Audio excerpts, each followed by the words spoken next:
You have been hand selected, actually. So you've had all a role to play in everything that was shown today. All those numbers is something that you've had something to do. You've done something to get there, or there's some new people in the room who have pledged to be part of this journey. And I know that we've got Microsoft, Trinity, Bupa and Entrain here who are new, but as part of what we're looking to do, and I hope you're part of this family too. And I say with that word family means a lot to me, because I know that you know that I've put my heart and soul into this community and where we are today. I'm sorry, I didn't mean to get upset.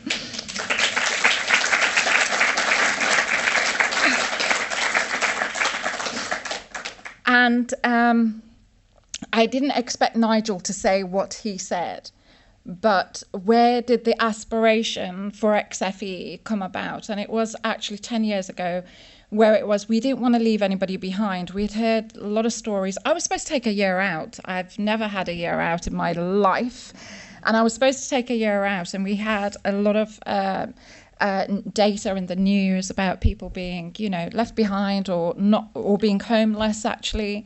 And how do we actually make a difference? And I knew that, having been one of those individuals a very long time ago, where I didn't fit in with my culture wasn't fitting in culturally, I'd experienced some vulnerabilities as well. So I thought, how is it that people who have put their lives at stake, how is it that we're going to, let that happen?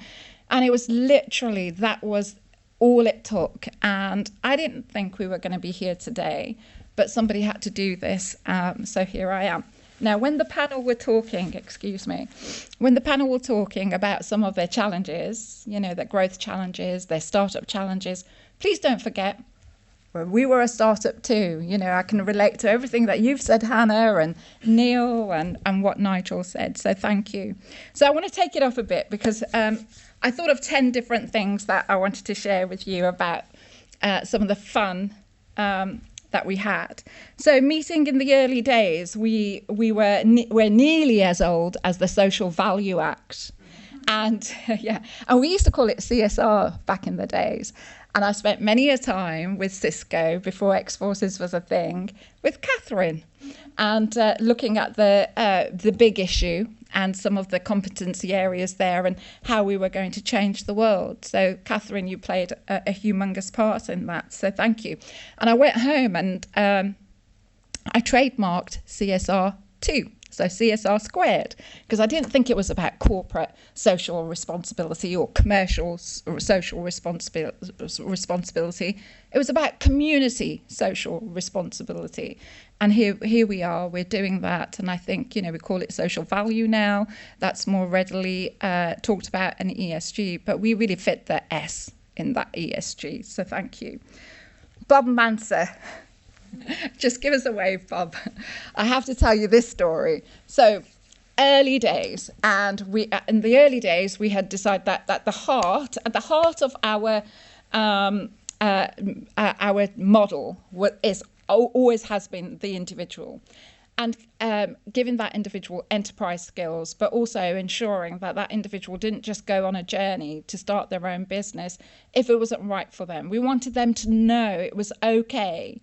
And it was a success to say, do you know what? I won't be that mad.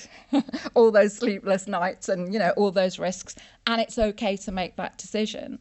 So the other part of our journey was going to be recruitment. Do you remember that, Bob? We went to the MOD and there was Keith Spencer and Bunny Warren. And he was like, we have something called CTP. And we said, right, great, that's all sorted. Why don't we partner with you? So that's what we did. So back in the day, that's what we did. So there was some finger wagging going on. There was me in the middle, Bob on one side, and Mike McKenzie on the other. Now, bearing in mind, this is my brainchild. The finger wagging wasn't at me. It was at Bob. I was just, okay, this is great. But at that point, I had to step back and say, sorry, maybe that's my fault. Maybe we should be re-looking at our strategy, but why don't you play a part in that? So thank you to Bob, and thank you to the MOD for being open. So I'm going to just skip through some of these now because Paul's already mentioned about Lord Young and the role that he played. But it was very important to us to get the right stakeholders in the room. And that plan that we had back in the day meant that we needed to have the equal engagement with corporates. Big business had a role to play in this. Charities, we've got some amazing charity partners, RBL, ABF, Greenwich. I'm going to miss somebody out, Forces in Mind Trust. You've all had a part to play in this, and thank you. But there's one other person that had an instrumental part in this, and that was David Murray. David was the Director General, sorry, I missed you out, OA, Director General for SAFA, and what David said to me back in the day and very early on is that you're going to have some vulnerable people coming through your door that you won't be able to help. Know, and he did that, know that you have an SOS, which is just contact us and we will, it may not be SAFA, but we will make sure that you, because that was one of our biggest issues, what happens then? So thank you. That's the power of the community and the people in this room. We would not be able to look after people the way that we have been able to if it wasn't for the collaboration. And I don't say that lightly. Thank you. Got another page. So, wounded, injured and sick and the vulnerable, that's where it all started. And yeah, we will continue to do the work that we do. Help for Heroes, David Richmond, you were there right at the outset where we built that programme. We've saved lives. I wasn't going to say those words, but Nigel said them, so I'm going to say them too. We couldn't have done this if it wasn't for your belief that we will do the right thing. And I believe that we did. So thank you very much for that. So not last but least, and there's so many things to tell you, but I would like to just mention the microfinancing once again, because the microfinancing was also part and parcel of why this was quite important. We didn't go out with the strategy to start X-Forces because we didn't know about startup loans at the time. They're about as old, just a little bit older than what we are. So, but what we wanted to make sure was that there was ethical finance that was available. People were starting their own businesses, and the APR at that time was off the sky. It was huge.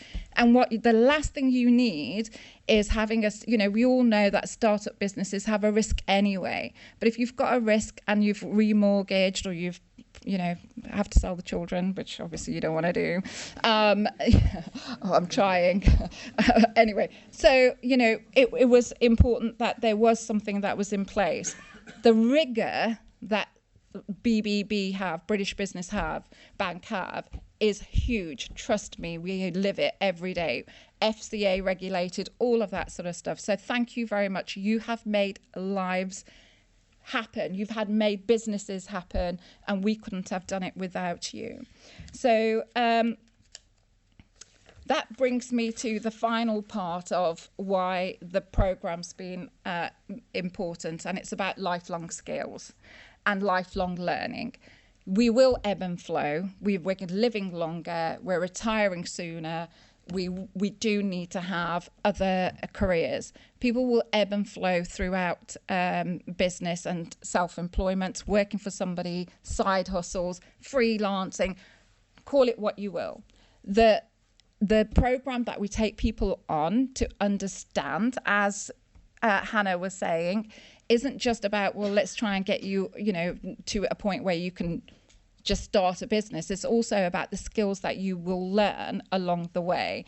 And if I had it my way, I would be teaching 5-year-olds about cash flow forecasting and what budgeting is all about. So, it is beyond starting up a business. Thank you to everybody. The future, and very quickly, because it is a birthday party and I do want you to get some drinks. So I would like to say a massive thank you to the board who took us through the hardest part of our 10-year anniversary, and that was the last 2.5 years. not only did we have the pandemic, but then I went and got ill as well. So I really needed that structure around me. And you guys have been amazing. We had a board meeting early last week. And I'm really happy to say that the board members have agreed to take on another term with us. So thank you, Diane, Dina and Andrew, that we're really grateful for your support. General Richard Nuji, as you already have seen, has now taken the chairman position for the board, which means that Martin has had to step down. No longer chairman. Yeah, but Martin has become the joint chief executive. He will be all about sustain, thrive and grow with what we are doing. And my role will be about partnerships and new markets as we move forward. And I have one other very, very important person to thank, and that is Earl Howe. There you are.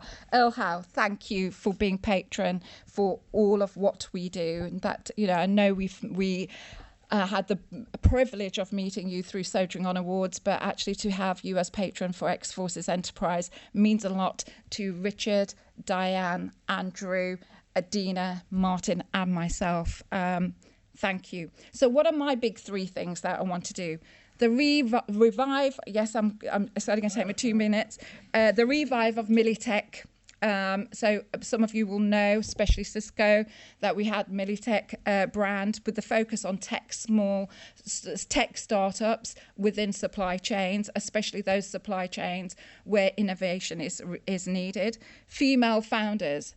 Not just about starting. I really know from first-hand experience we do need that support, and I'm not saying that, you know, gents, you don't need it too, but breaking through glass ceilings. I just don't think we need a triple glass ceiling. Double is fine. We'll do that. So we want to make sure that we're supporting females. And thank you, NatWest, because you inspire me with everything you do with Alison Rose Review and all of the data in there.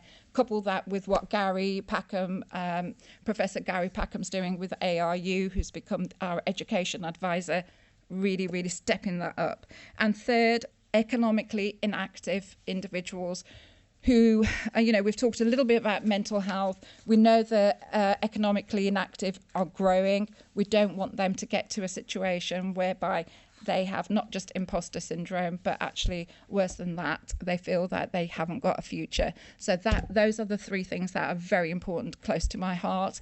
We have many beneficiaries here, PJ, Lee, Gary, James, and various others. Jen, it's lovely to meet you. Please do seek them out. Do have a chat with them. Thank you to everybody here, our partners.